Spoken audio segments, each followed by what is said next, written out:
Donc, je me présente, Gilles Burel, animateur de l'ANEFA du Finistère. On va procéder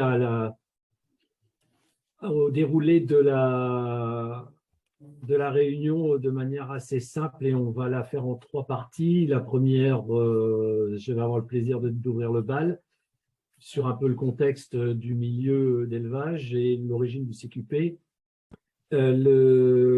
Suivra derrière donc Alain Dequin qui est dans le même bureau que moi et qui va présenter le CQP tel qu'il est proposé par le lycée d'Univote à l'Opérec et comment Marielle qui elle va présenter le CQP proposé par le CFMA, le Centre de formation des métiers de l'agriculture, qui est dans l'école d'Armor à Lamballe. Donc, ce sont les 2 OF qui ont été retenus par la profession et la CPRE Bretagne pour développer cette nouvelle formation qui va démarrer, vous verrez, courant en février et sous les 2 formes qui sont proposées. On a souhaité faire un webinaire d'information pour les acteurs qui accompagnent les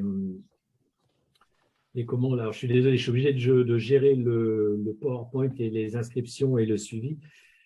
Donc, il va falloir que au moins, au tout début, je jongle entre les 2 parties de mon écran. Les métiers des salariés en agent d'élevage porcin, c'est un secteur qui est en tension récurrente dans le domaine agricole depuis 20 ans. Alors moi, ça fait 25 ans que je travaille à l'ANEFA du Finistère, je l'ai toujours connu en tension.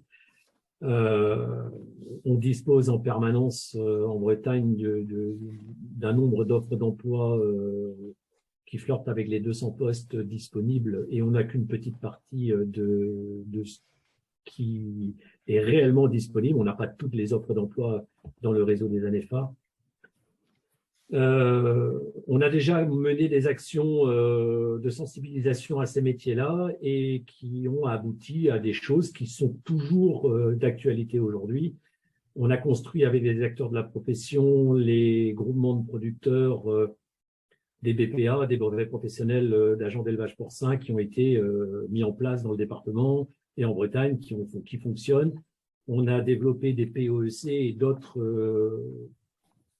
modèle de formation, on va dire, ou dispositif pour pouvoir faire entrer des personnes novices dans ce métier-là. Et ces PEC fonctionnent. La difficulté de nos actions n'est pas tant d'imaginer des cadres dans lesquels on peut accompagner des nouveaux entrants. Ça, on sait faire. On a les outils, les centres de formation. La difficulté reste de capter le public qu'on peut intéresser à ces métiers-là. Alors, pour le bon déroulé, vous avez l'habitude des visios. Avec le Covid, on a été blindés. Je vous invite à couper les micros, vos micros si vous ne les utilisez pas. Vous avez à votre disposition sur Zoom une enveloppe pour poser vos questions. Il y a des questions qui ont été posées via l'inscription, notamment par une personne du SDAEC. Donc, Alain Dequin et comment Marielle vont y répondre au cours de l'exposé. Moi, je vous propose, pour démarrer très rapidement et succinctement, de passer sur la partie, on va dire, plus technique de l'état des lieux, de la situation à l'instant, on va dire quasiment T. Et on passera au fameux certificat de qualification professionnelle dans son détail derrière. Alors, on va faire de cette manière, on va dérouler comme ceci. Les métiers et le marché de l'emploi, je vais le présenter. Ensuite, Alain prendra le relais. Le CQP, c'est quoi? Le CQP pour quel public? Les niveaux de formation proposés, les projets de formation du CFMA et les financements pour suivre la formation. Les différentes manières et statuts possibles. L'élevage porcin en Bretagne, donc quelques chiffres clés pour que tout le monde voit de quoi on parle. Ah là là, voilà. Donc, on vous fera suivre le PowerPoint pour les personnes inscrites sans problème. 11% des exploitations bretonnes font de l'élevage porcin. Donc, je me suis renseigné auprès de la Chambre d'agriculture qui a un outil de mesure, on va dire, assez fin de l'activité des productions et qui publie tous les ans des documents synthétiques sur les chiffres de l'emploi, les chiffres de l'agriculture en général. L'emploi, c'est plus compliqué. 11% des exploitations bretonnes font de l'élevage porcin, c'est pas neutre. Hein. Ça, c'est les données 2022. Hein. 58% des porcs français sont bretons et 95% de l'élevage porcin est dit conventionnel. Conventionnel, le reste étant des producteurs engagés dans des circuits bio, plein air, le plein air n'étant pas forcément du bio. Voilà. Donc, on est sur un modèle, on va dire, prédominant d'élevage conventionnel. En 2021, le porc centralisait 18% de la valeur économique de l'agriculture bretonne. Donc, c'est loin d'être neutre. C'est une part quand même, une composante essentielle de l'appareil de production agricole breton et qui est à la base également de toute une filière qui comporte un nombre de postes très conséquent dans tous les outils de transformation, mais également dans les outils qui fournissent, on va dire, les éleveurs en bâtiment, en énergie, en aliments, etc., etc. Alors, pour casser quelques idées que l'élevage porcin breton sont des élevages très importants. L'élevage moyen en Bretagne, certes, il a progressé, mais aujourd'hui, c'est un élevage, ça représente 250 truies en moyenne en toujours 2022. Et ça fait travailler à peu près 2,9 UTH. On considère qu'il faut une personne pour une centaine de truies globalement. Hein, ça reste à peu près valable. L'organisation des exploitations fait que ça peut varier de l'une à l'autre. Mais globalement, vous voyez 2,9 pour 250 truies, on est au-dessus on est un petit peu en dessous au-dessus, pardon, en UTH par rapport à une personne pour 250 truies, sachant que dans les UTH, on compte les exploitants et les salariés, et que les salariés représentent 1,6 des 2,9.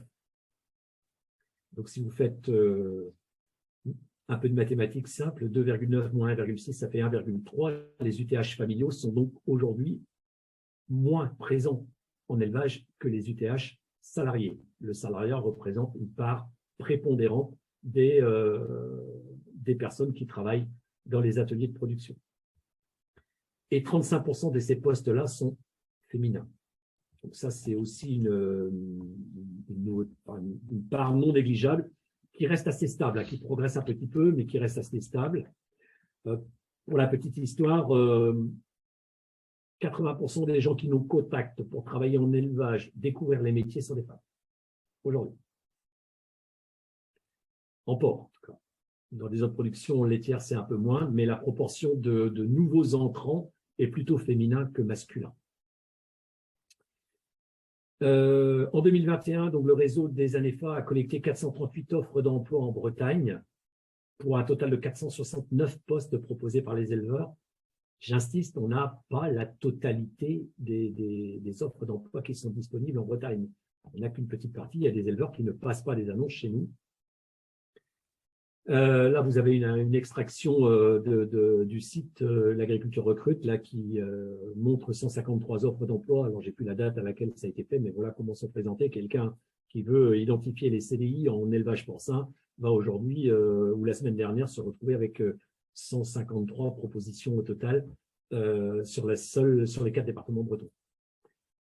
Entre 5 et 6 mois en moyenne pour trouver un salarié en élevage, ce qui rend les situations tendues chez les producteurs, tendues pour les producteurs en matière d'organisation du travail, bien sûr, tendues pour les salariés qui travaillent dans les exploitations, parce que quand on travaille à flux tendu de personnel, on doit compenser les absences, et compenser les absences jusqu'à ce qu'on atteigne parfois des limites humaines qui engendrent des limites relationnelles, etc., etc. Donc, c'est une spirale assez compliquée.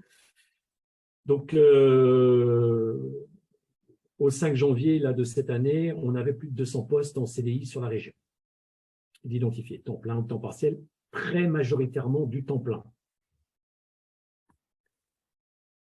Pourquoi le CQP, agent d'élevage? Alors, c'est d'abord une volonté de la profession et de la commission paritaire régionale de l'emploi en Bretagne, des partenaires sociaux, on va dire, pour compléter l'offre de formation existante, ouvrir une nouvelle voie, en fait, pour accéder à ce métier-là, mais qualifiante, à la différence des actions accélérées qu'on peut trouver dans le portefeuille de Pôle emploi, AFPR, POEC. Ici, on débouche bien, c'est sanctionné par un diplôme ou en tout cas une qualification reconnue. Faciliter les recrutements en proposant une formation innovante. Vous allez voir que les offres de formation qui sont faites ont volontairement été orientées vers une innovation dans leur contenu et leur déroulé. Que le contenu des formations a été construit par et avec les groupements de producteurs et des employeurs pour bien coller aux besoins des entreprises et permettre l'accès à ces métiers à des publics qui ne trouvent pas de solution adaptée dans ce qu'on connaît comme habituel parcours à l'accès à ces métiers-là, les voies classiques. Une certification donc de la CPNE agriculture basée sur un référentiel de compétences construit à partir des besoins des entreprises. Je me répète, mais c'est important, c'est vraiment quelque chose qui colle au terrain. Une formation professionnalisante, vous verrez, sur la base de modules, basée sur un équilibre entre de la pratique et des connaissances. Une formation en alternance qui, vous verrez, peut se faire en contrat de qualification, également ouverte à des salariés déjà en poste, pas que à des demandeurs d'emploi. Donc des personnes qui ont déjà engagé un emploi peuvent monter en compétences en accord avec leur employeur pour pouvoir, et c'est déjà le cas de quelques candidatures, hein, Alain pourra l'évoquer, hein, des gens qui travaillent déjà depuis 6 mois et où ils ou elles ont des lacunes, et cette formation-là peut leur permettre de combler ces lacunes-là et de monter en gamme. Et c'est un diplôme enfin reconnu par le ministère de l'Agriculture et qui est reconnu qui sera reconnu également par les employeurs. Donc, au niveau progression sociale pour les salariés ou les futurs salariés, c'est normalement que du bénéfice. Voilà, 4 blocs de compétences proposés autour de l'hygiène, la biosécurité, du suivi du troupeau de reproducteurs, du bloc maternité et du bloc post-sauvage engraissement, qui reflètent, on va dire, les grands cadres de l'élevage et la manière dont sont structurés la plupart des élevages conventionnels dont on a parlé, mais également les autres. Hein, ils fonctionnent à peu près sous le même, qu'ils soient conventionnels ou bio, ils ont à peu près le même mode de fonctionnement, c'est juste les conditions de production qui peuvent varier. Aucun prérequis nécessaire pour entrer à la formation. Ça peut être ouvert à des personnes en reconversion, des jeunes sortant de formation initiale, des salariés en cours de montée en compétences, un accès par la formation continue et les qualités recherchées par les employeurs, prédominance de ces 4 grands piliers. Animalier, alors c'est quoi un animalier? C'est quelqu'un de calme, de posé, d'observateur, de rigoureux, calme, ça noté en dessous, patient, rigueur dans son travail, et dans les enregistrements, parce que c'est une production extrêmement technique et pointue qui nécessite un suivi quotidien, une traçabilité de tous les gestes et tout ce qui est pratiqué en élevage, et une communication entre les différents acteurs de l'élevage. On va dire, c'est comme c'est une équipe en fait. Hein. C'est pas, ça, c'est vraiment un travail en équipe pour faire le lien avec le 4e point, qui nécessite de la communication, une aptitude à travailler en équipe également, et une aptitude relationnelle, on va dire, de préférence aisée. Et donc, pour accompagner cette mise en place du CQP, donc il y a une mobilisation financière de la branche professionnelle grâce à l'OPCO de la branche qui est au CAPIAT, qui accompagne le financement notamment pour les salariés qui sont en contrat de professionnalisation ou ceux qui sont déjà engagés dans des postes. Enfin voilà, ça, les OF en parlent mieux que moi. Je ne suis pas un spécialiste d'OCAPIAT et je ne crois pas qu'il y ait quelqu'un d'OCAPIAT parmi nous. Ils ont été conviés, mais ils ne sont pas là. Voilà, comité de pilotage réuni au Nivot avant la mise en œuvre. Et puis maintenant, Je laisse la parole à Alain Dequin. Je vais reprendre la main je ferai avancer le CQP sous tes ordres et Marielle après sous tes ordres aussi. Au fur et à mesure, c'est moins agréable, mais j'ai malheureusement pas d'autre solution. Bonjour tout le monde. Donc, juste pour resituer où est le Nivode, donc c'est au cœur du parc naturel régional d'Armorique. Donc, c'est vraiment un milieu rural tourné vers l'agriculture. L'école est vraiment en plein milieu de communes où les agriculteurs sont très présents et donc où le poids économique de l'agriculture et le potentiel d'emploi est important. Donc ça, pour nous, c'est intéressant parce que ça nous permet d'être en contact étroit avec la profession régulièrement et du coup d'être peut-être bien au fait, je l'espère, de leurs attentes, de leurs préoccupations, de leurs besoins et puis de leurs perspectives également. Donc c'est une école qui est relativement ancienne hein, puisqu'elle aura 100 ans cette année et qui a la chance de disposer de 3 ateliers d'élevage comme support d'apprentissage en fait. Et c'est grâce à l'atelier porcin qui fait partie de ces 3 ateliers d'élevage qu'on s'est positionné sur ce CQP avec un contenu, vous allez le voir, qui ressemble à ce qu'on est capable de faire hein, dans une école d'agriculture, mais qui pour nous est déjà une grosse évolution en termes de professionnalisation dans les contenus.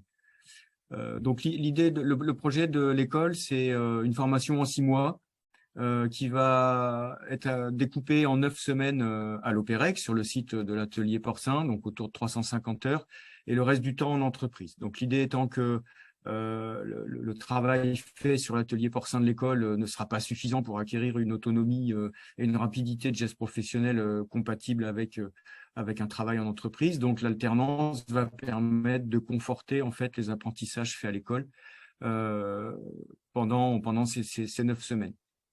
L'encadrement au niveau de l'école sera fait par des formateurs en production porcine qui font tourner au quotidien l'atelier porc. Il y a une diapo qui va vous présenter très très vite la dimension de notre atelier. Et puis donc on a bien entendu les 4 blocs de compétences qui vont être dispensés, en fait, calés sur le cycle de l'élevage du Nivode. Les blocs de compétences hein, sont accessibles indépendamment en fonction de ce que savent des prérequis, des préacquis des gens. Un salarié en activité qui, par exemple, passerait d'une activité de post-sevrage engraissement vers une activité maternité à la demande de son employeur, pourrait très bien suivre un seul des blocs de compétences, le valider et il ne validera pas l'ensemble du CQP, mais il pourra comme ça monter en compétence dans son emploi. Alors, le calendrier tel qu'on l'a conçu, il est, comme je l'ai dit, calé sur notre cycle d'élevage, donc les périodes que vous voyez en rose, alors c'est subliminal hein, parce qu'on est en production porcine, sont les périodes à l'école et le reste du temps est en entreprise. Donc la formation commencera le mercredi 1er mars à l'Opérec pour se terminer juste après l'été. La case en bleu que vous voyez, en fait, c'est l'évaluation terminale qui marquera la fin de la formation. Et les différentes périodes, en fait, vont traiter chacune d'un des blocs de compétences.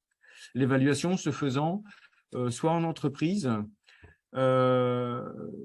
entre 2 blocs de compétences travail à l'école, soit à la période suivante. L'idée étant qu'à la fin d'un bloc, on a commencé à acquérir des gestes, des connaissances, et qu'il faut un peu de pratique avant d'être évalué, sinon il y a des risques d'échec qui ne seraient pas justifiés, qui seraient juste liés à un manque de temps d'apprentissage.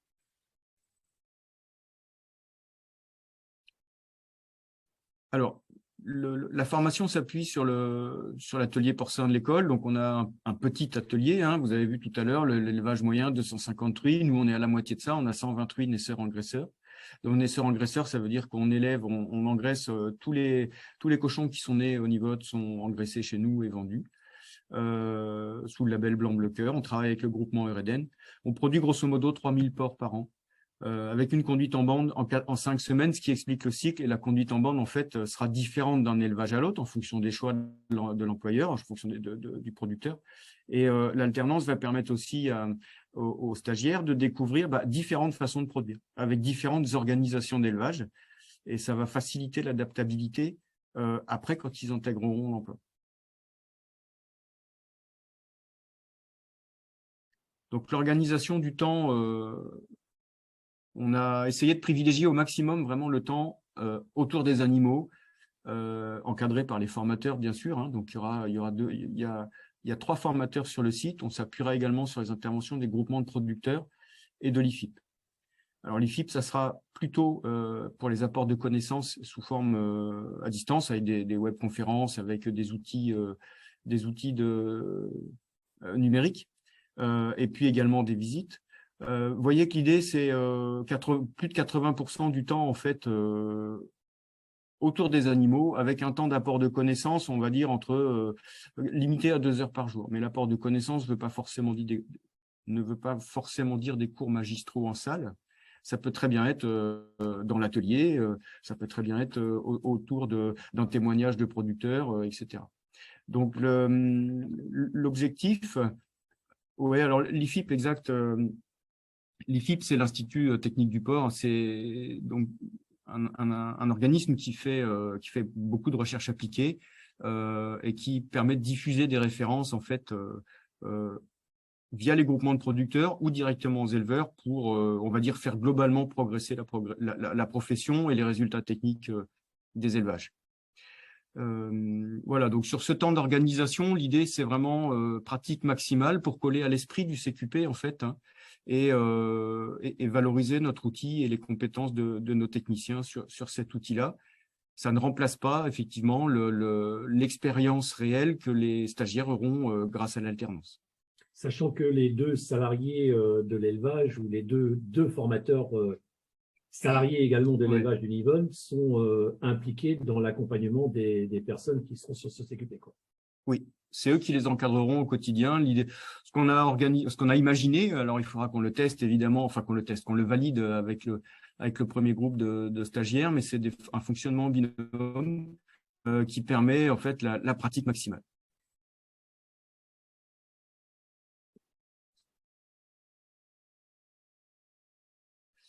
Alors, on a dans les 4 blocs, vous avez vu, donc ça suit le cycle de l'élevage. On a souhaité nous ajouter dans chacune des périodes des heures qui vont aborder des sujets qui sont connexes, hein, et qui nous semblaient importants pour le métier de salarié en élevage porcin et qui vont concerner tout ce qui est la sécurité au travail, leur sécurité, mais aussi la sécurité des équipements et des installations dans lesquels ils vont travailler. Donc, d'où les notions de secouriste, de prévention incendie, et puis des notions d'ergonomie, pour former des gens qui, en fait, aient des bonnes habitudes de posture, de gestuelle au travail, de façon à prévenir les risques et à tout simplement ne pas se faire mal et ne pas s'user au travail, et préserver leur santé dans les conditions de travail. Donc ça c'était un point qui nous paraissait important. Et en dernier point sur la diapo, vous voyez, communication professionnelle.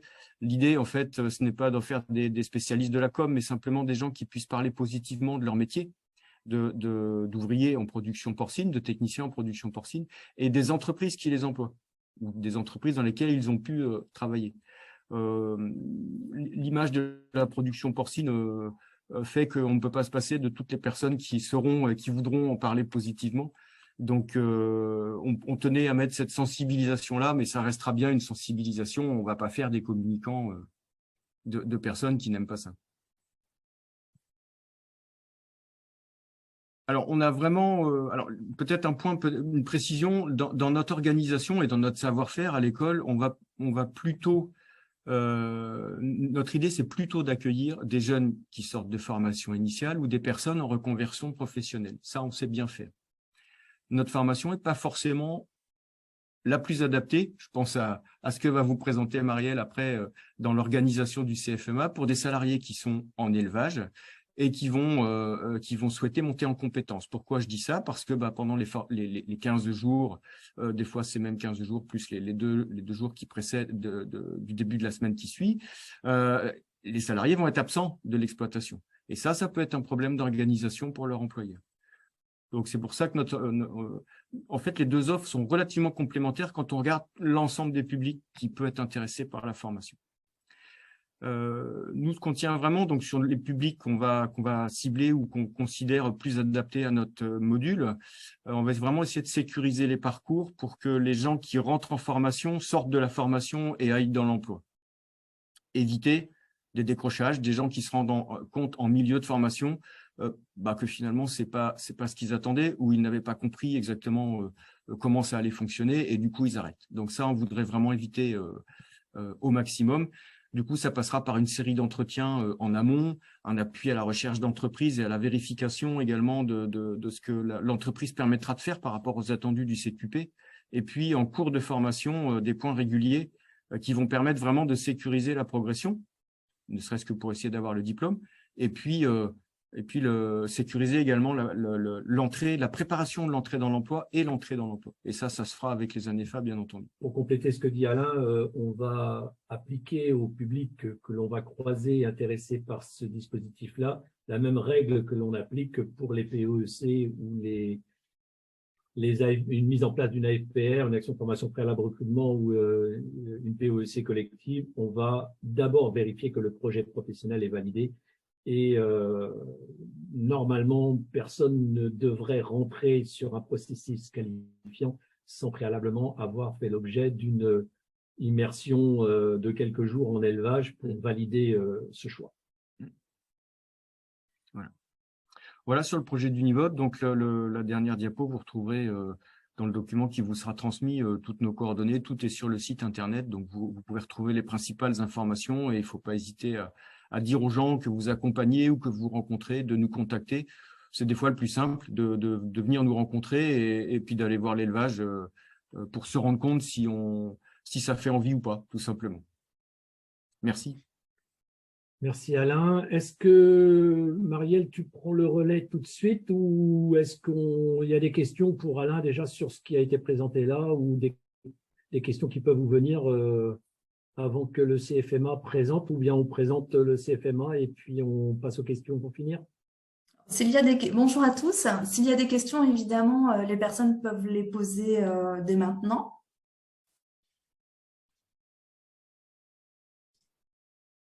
Pour l'instant, ça va. Ok. Merci. Très bien, merci. Du coup, Marielle, je vais faire avancer ce sera peut-être plus simple quand même, je vais le faire avancer à fur et à mesure. Je vais suivre tes paroles et puis faire avancer le... Je te fais signe au fur et à mesure. Merci. Bonjour à tous, Marielle Galouette. Donc, je suis responsable du CFMA. C'est le centre de formation au métier de l'agroalimentaire qui a été créé il y a 2 ans par le groupe Coperle, coopérative présente sur l'Emballe essentiellement au niveau de son siège, mais aussi sur tout le territoire national. Voilà, donc nous travaillons sur des formations destinées à des éleveurs ou des salariés en élevage porcin, mais aussi des formations pour des ouvriers dans le domaine de l'industrie ou tout autre domaine, bien sûr. Donc là, en ce qui concerne... donc, tu peux passer si tu veux, Gilles, merci. Donc là, pour vous présenter rapidement l'offre de formation que nous avons faite dans le cadre de ce CQP salarié en production porcine. Notre idée, c'est de former les salariés d'élevage, essentiellement, comme disait Alain tout à l'heure, c'est une offre complémentaire. Donc là, c'est une formation à 70% au sein des élevages. C'est-à-dire que sur 6 mois de formation, les personnes vont travailler au sein de l'élevage accueillant, où on aura également vérifié le projet professionnel de la personne. Et donc, ils vont travailler en situation de travail, en action de formation en situation de travail. La FEST, c'est une modalité pédagogique qui est reconnue complètement depuis la dernière réforme de la formation. De façon informelle, on sait que dans de nombreuses entreprises, on forme en situation. Là, cette reconnaissance à FEST, c'est une méthode qui fait ses preuves à partir du moment où elle est structurée et où elle répond à un certain nombre de règles pour atteindre les objectifs et bien sûr atteindre les compétences du coup qui sont visées. On aura aussi des modules en e-learning, que ce soit en autonomie ou en classe virtuelle. On va donc essentiellement privilégier l'apprentissage en faisant et une formation très opérationnelle. On pourra aussi travailler sous la forme de blocs de compétences, puisque ce sont des parcours qui sont individualisés, c'est-à-dire que dès le départ, avec le formateur qui est référent à FEST, et je vous en parlerai tout à l'heure, mais qui fera des bilans réguliers au sein des élevages, on va d'emblée définir des objectifs et, s'il y a lieu, des allègements de parcours. Donc, c'est bien un parcours certifiant pour adultes. Donc, le formateur est un technicien, expert métier, qui a été formé à la pédagogie, qui est formé également à la méthode AFEST, qui vient rendre visite, en fait, faire des bilans hebdomadaires avec l'éleveur et le salarié toutes les semaines pour faire le point sur ce qui est acquis, ce qui reste à acquérir, et donc refixer les objectifs de la semaine suivante, voire du mois en cours, réadapter le processus de formation en fonction de l'individu.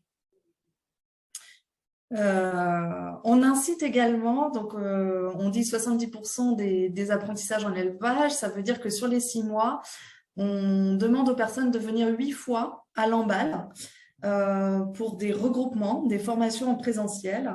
Et sur ces 8 regroupements, on invite les éleveurs accueillants à y participer à 4 reprises. Lors de ces regroupements, on va être au maximum attractif, enfin on va user d'attractivité pour favoriser la venue de l'éleveur, parce qu'on veut vraiment fédérer les éleveurs ensemble et que les apprentis, enfin les apprenants puissent se retrouver également. Donc il y aura des temps formatifs, il y aura aussi de la ludopédagogie et de l'escape game en casque de réalité virtuelle ou en présentiel, et des visites de sites tels que abattoirs ou usines de nutrition, d'aliments. Voilà, donc ce qu'on veut vraiment, c'est que l'échange de pratiques et les retours d'expérience aient aussi leur place sur ces temps-là. On a souvent entendu que les éleveurs étaient en attente de regroupement et d'échange, donc on leur donne l'opportunité de transmettre et d'échanger sur leurs pratiques.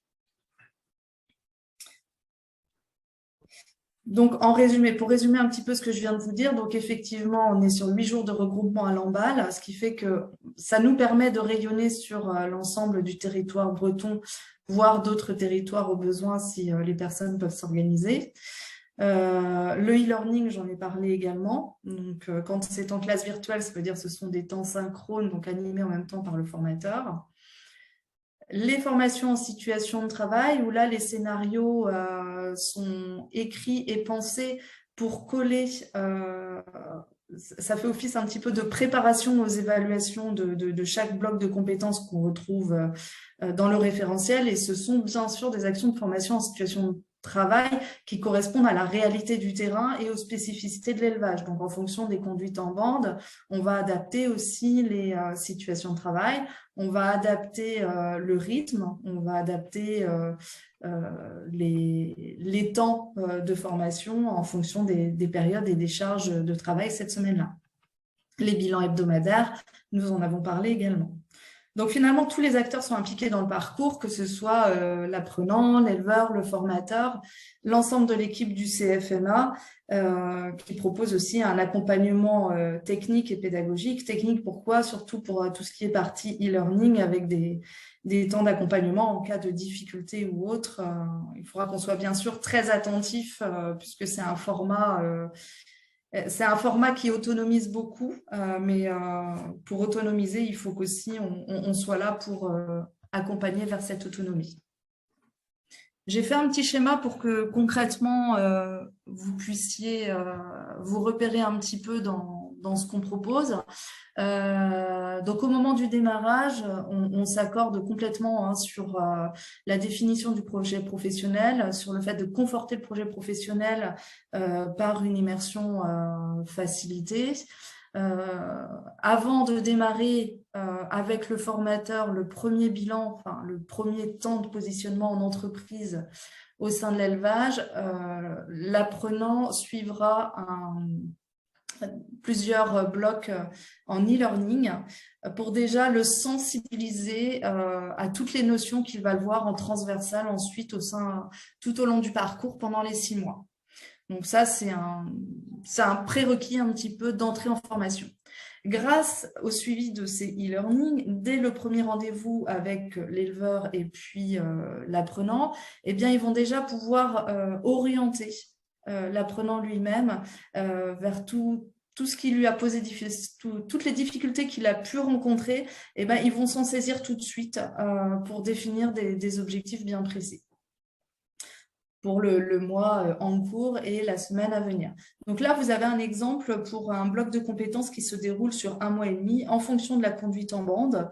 Donc, il y aura dans un premier temps le digital et le présentiel avec le débriefing suite au e-learning. Dans la semaine, une AFEST de 3h30 et un module e-learning de 2 heures. Ensuite, on aura assez rapidement un module en présentiel en formation collective, etc., etc. Régulièrement, du fait des AFEST, il y aura des bilans et les temps de réflexivité qui sont essentiels à la bonne tenue d'une action de formation en situation de travail pour faire émerger en fait la connaissance et transformer ce temps de mise en situation professionnelle de façon pédagogique et le transformer en acquisition de compétences au fil de l'eau. Et des regroupements, donc tous les mois et demi avec les éleveurs pour fédérer l'ensemble des acteurs. Et vous allez me dire, bah, c'est bien beau, mais en élevage, les éleveurs ne sont pas spécialistes du tutorat. Certains le sont, hein, certains ont déjà des expériences. Certains ont une appétence, d'autres ont une appétence mais n'ont pas d'expérience dans ce domaine. Donc, on a prévu un tutorat en élevage par la conceptrice pédagogique Cécile Léry, qui est certifiée AFEST, donc Action de formation en situation de travail, et qui va accompagner dès le démarrage du parcours le tuteur en termes de posture, mais aussi le guider en fait. On va vraiment être sur de la guidance et de l'accompagnement. Et elle sera en veille aussi par rapport au bilan hebdomadaire qui seront faits entre le formateur, l'éleveur et puis l'apprenant. Donc, on a essayé de tout prévoir pour surtout sécuriser ce type de parcours qui certes est innovant, mais comme je le disais tout à l'heure, rend autonome et il faut qu'on soit vigilant sur un certain nombre d'éléments. Et je rejoins complètement Alain sur le fait que bien sûr, avec ce premier groupe, il y a sans doute des améliorations ou des améliorations et puis des évaluations qu'on va faire à certains moments et on sera là pour réajuster et affiner le parcours à tout moment en cas de besoin. Et en dernier lieu, donc nos contacts, donc ne pas hésiter bien sûr à nous contacter pour en échanger. C'est le plus simple. On s'aperçoit que il y a de plus en plus de candidats qui ne sont pas du milieu agricole, qui sont intéressés par ce parcours de formation. Donc il faut surtout pas hésiter, que ce soit les éleveurs qui veulent accueillir des personnes ou les candidats eux-mêmes ou vous-même, à nous contacter pour en savoir un petit peu plus sur ce dispositif. Je vous remercie. Merci Marielle. Alors, place aux échanges. Bien évidemment, comme je l'ai dit tout à l'heure, le PowerPoint vous sera adressé cet après-midi à l'issue de la visio. Ça a également été enregistré.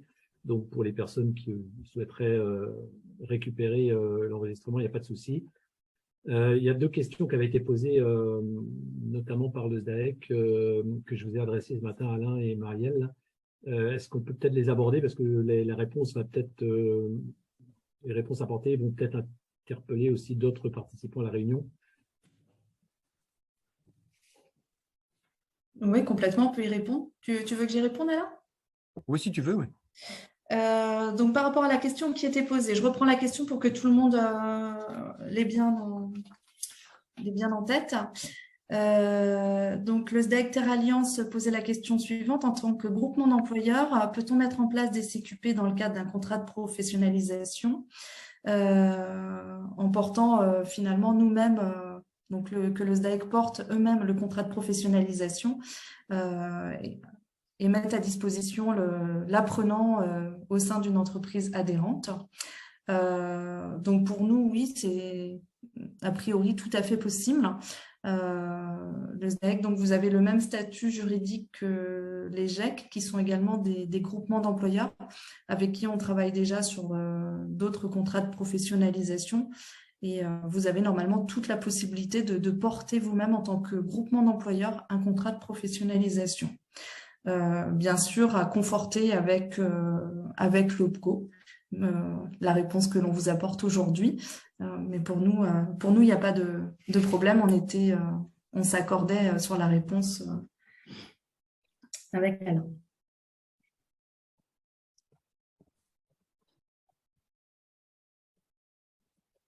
Est-ce que la présentation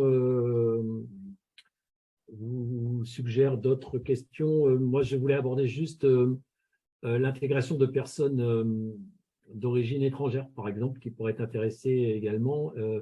Est-ce que les deux dispositifs sont adaptés éventuellement sur quelqu'un qui n'aurait pas une maîtrise de la langue française, par exemple? Je serais tenté de dire que oui, sauf peut-être dans certains enregistrements de données, ça serait à affiner. La principale limite que je vois à l'accueil de personnes étrangères, c'est l'aptitude d'avoir un contrat de travail. Voilà. S'il y a possibilité de faire un contrat d'apprentissage, de professionnalisation, excusez-moi, ou bien un CDD et à ce moment-là mobiliser le plan de montée en compétences de l'entreprise, pas de problème. Pour nous, pas de problème. La partie transmission d'informations, il faudra trouver peut-être des solutions si l'écrit en français n'est pas forcément bien maîtrisé, mais il y a d'autres formations qui existent par ailleurs qui peuvent être associées à ça après ou avant d'ailleurs. Je crois qu'il y a une culture aussi dans le groupe Coperl d'accueil de personnes étrangères aussi, donc je pense que vous y avez pensé. Oui, complètement. En fait, je rejoins Alain par rapport à la réponse. En fonction en fait des difficultés de la personne et de la barrière plus ou moins importante de la langue, il faudra sans doute avoir recours parfois à des dispositifs de FLE, français langue étrangère ou autres, et reporter éventuellement l'entrée en formation si c'est nécessaire. L'avantage qu'on a dans ce dispositif-là, c'est que la personne, elle peut avoir un contrat de travail chez l'éleveur, donc il peut l'embaucher et finalement décider de lui faire suivre la formation. On va en parler après d'ailleurs par rapport au financement, lui faire suivre la formation 6 mois après. Puisque ce sont des formations qui sont finançables pour des salariés qui sont déjà en poste. Voilà, on a matière à s'adapter à différents types de publics. Oui, c'est vraiment ça, en fait, quand on a évoqué plusieurs fois la notion de validation du projet professionnel en amont de l'entrée en formation. Alors, des fois, nous, on parle d'entretien de positionnement, alors c'est peut-être un gros mot, mais l'idée, c'est bien ça, c'est d'essayer de cerner la situation personnelle de la personne qu'on a en face de nous pour faire l'entrée en formation tout de suite, adapter le parcours, retarder l'entrée en formation, parce que la maîtrise à l'écrit, par exemple, de la langue française ou des outils numériques, on ne va pas le rencontrer que chez les étrangers. Nous, on a des jeunes en formation initiale qui ont de grosses difficultés avec ces deux aspects-là et qui nécessiteraient d'être accompagnés là-dessus sans doute pour pouvoir faciliter leur accès à l'emploi après, quelle que soit la production. D'accord. Alors, je m'aperçois que je n'ai pas précisé pendant la présentation l'entrée en formation. On propose une entrée en formation qui n'est pas figée, donc à partir du 30 janvier, puisque ce sont des parcours individualisés, on pourra faire les premières entrées en formation. Et en fait, on est sur des périodes. Donc, il y aura fin janvier, début février, et on peut proposer une deuxième entrée à partir d'avril en fonction du nombre de candidats intéressés. Donc, il y a cette souplesse, il y a des souplesses pour tenir compte des différents publics.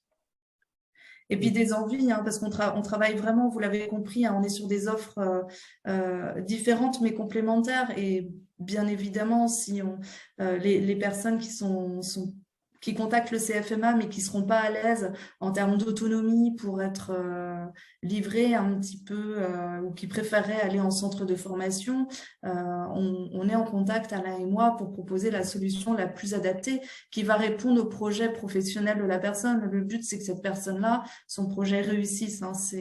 On travaille vraiment en harmonisation et en complémentarité ensemble. Donc, faut pas hésiter à nous questionner l'un ou l'autre, quoi.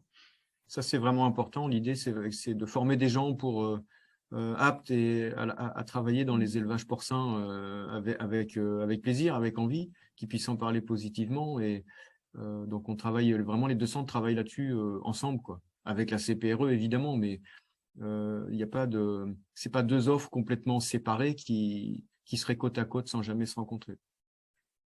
En ce qui concerne, tu l'as abordé, Marielle, rapidement, le côté financier, prise en charge des formations, peut-être dire quelques éléments autour de ça, parce que le nerf de la guerre, c'est quand même la situation des personnes. Lorsqu'elles viennent en formation, il faut qu'elles aient l'esprit, on va dire, suffisamment libre Tout à fait. pour recevoir les compétences et les formations dispensées. Oui. Ça faisait partie d'une des questions d'ailleurs qui était posée. Alors, en ce qui concerne le financement des salariés déjà en poste, la formation les coûts pédagogiques sont financés à 100% par Ocapiat en termes de prise en charge. Et la prise en charge des salaires de la personne également à hauteur de 12 € de l'heure pendant la durée des temps pédagogiques. Ça, c'est pour les personnes qui sont déjà en poste.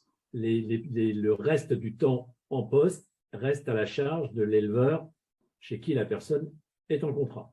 Tout à fait. C'est important. Hein. Ça montre aussi l'implication de l'éleveur sur le plan financier où il investit pour son futur. En ce qui concerne le financement dans le cadre d'un contrat de professionnalisation, la prise en charge est financée à 100% par Ocapiat, enfin en fonction des offres que nous avons proposées. Hein, on s'aperçoit que ce sera financé par Ocapiat. La rémunération du candidat, c'est fonction c'est à charge de l'employeur, c'est fonction de l'âge de la personne. Hein, donc l'employeur aura à charge sa rémunération. L'aide tutorale de l'éleveur pourra permettre de faire bénéficier d'une aide compensatoire de 690 € au total, sous réserve que l'éleveur la demande, bien sûr, et qu'elle soit demandée dès le départ.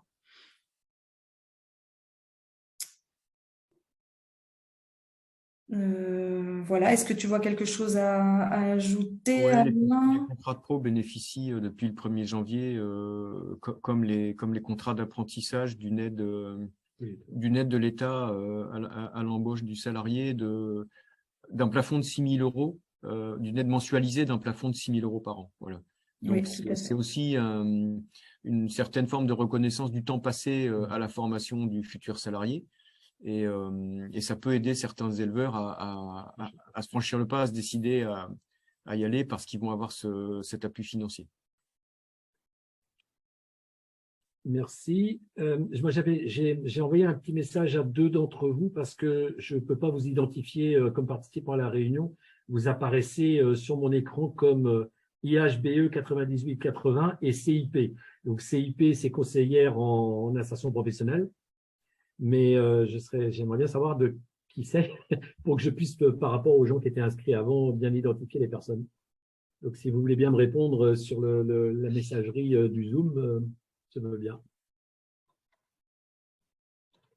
Est-ce que certaines ou certains d'entre vous ont d'autres questions? On a dépassé de 5 minutes, donc on est dans le bon timing.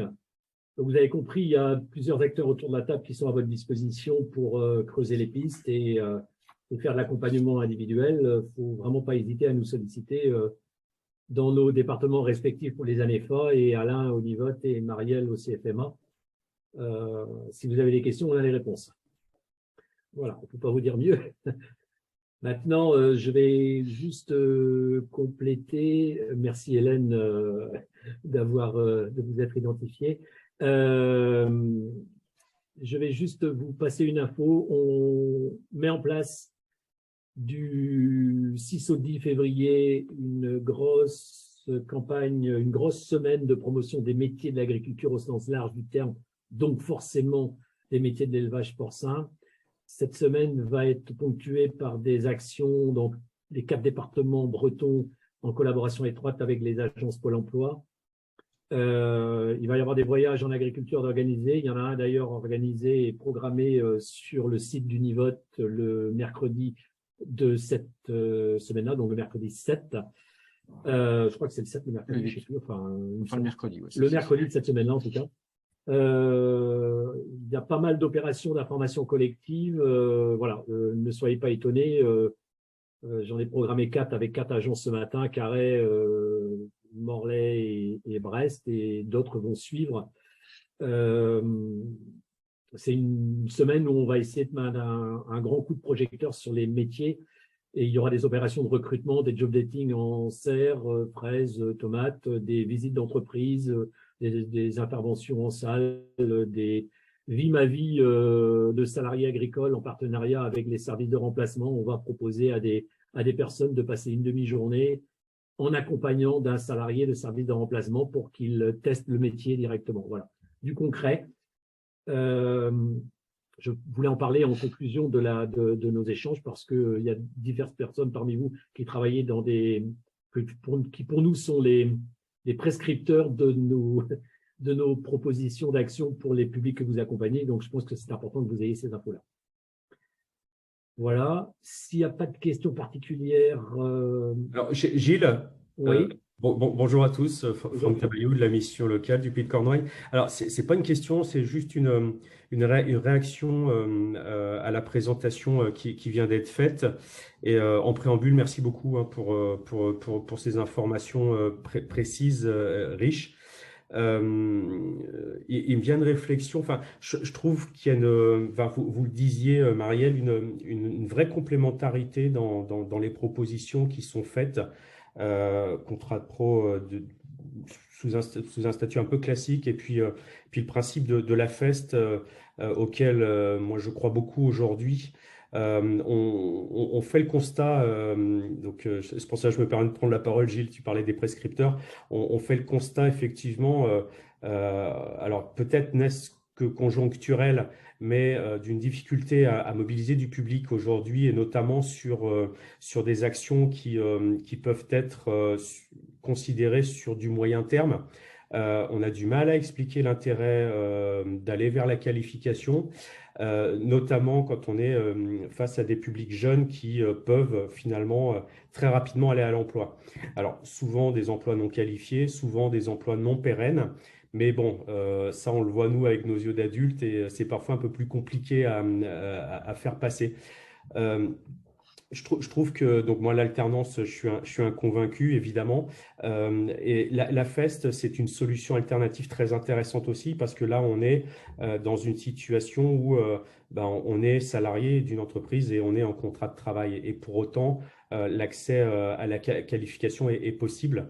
Donc, merci pour ça. Je sais que la profession se mobilise beaucoup sur des solutions, des propositions qui vont permettre de continuer à faire venir des nouveaux talents, des nouvelles compétences au sein de l'agriculteur. Voilà. Donc, moi, je vais me faire le relais, évidemment, des informations obtenues aujourd'hui. Gilles, j'en profite, je serai aussi très, très preneur de l'enregistrement que je puisse éventuellement mettre, pourquoi pas, à disposition là, des collègues qui pourront y accéder en interne. Voilà, enfin, ça fait jamais de mal un petit peu d'informations sur tout ça en tout cas. Voilà, c'était voilà, je vais pas être plus long. Je vous remercie beaucoup. Merci Franck. Merci, et n'hésitez pas à aller sur nos sites internet respectifs où vraiment on a tout mis en ligne, que ce soit les plaquettes, des vidéos de témoignages, que ce soit sur le site de l'Univote ou le site du CFMA. Vraiment, n'hésitez pas.